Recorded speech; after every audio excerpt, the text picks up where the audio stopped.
ಎಲ್ರಿಗೂ ನಮಸ್ಕಾರ. ಇಸುಬು, ಗಜಕರ್ಣ, ತುರಿಕೆ, ದದ್ದು, ಹುಳಿಕಡ್ಡಿ ಚರ್ಮ ರೋಗಗಳಿಗಾಗಿ ಗೋಮೂತ್ರವು ಸ್ವಲ್ಪ, ಹುಣಸೆ ಹಣ್ಣಿನ ಬೀಜವು ಸ್ವಲ್ಪ. ಗೋಮೂತ್ರದಲ್ಲಿ ಹುಣಸೆ ಹಣ್ಣಿನ ಬೀಜವನ್ನು ನೆನೆ ಬಿಡಿ, 2 hours ಬಿಡಿ.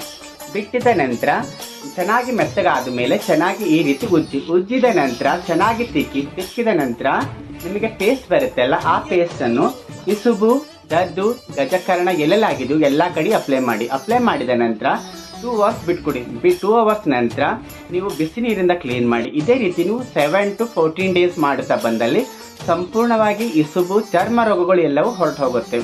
ಅಥವಾ ನೀವು ಗೋಮೂತ್ರದಲ್ಲಿ ಹುಣಸೆ ಹಣ್ಣಿನ ಬೀಜವು ನೆನೆಯಲ್ಬಿಟ್ಟು ಚೆನ್ನಾಗಿ ಕುಟ್ಟಿದ ನಂತರ ಪೇಸ್ಟ್ ನಂತರ ಕುಟ್ಟಿದ ನಂತರ ನಿಮಗೆ ಎಲ್ಲೆಲ್ಲಿ ಚರ್ಮ ರೋಗಗಳಿವೆ, ಗಜಕರ್ಣ ಆಗಿರಬಹುದು, ನಿಮಗೆ ತುರ್ಕಿ ಆಗಿರಬಹುದು, ಇಸುಬಾಗಿರಬಹುದನ್ನು ಅಪ್ಲೈ ಮಾಡುತ್ತಾ ಬಂದಲ್ಲಿ 7 ದಿವಸದಿಂದ 14 ದಿವಸದೊಳಗೆ ಅಪ್ಲೈ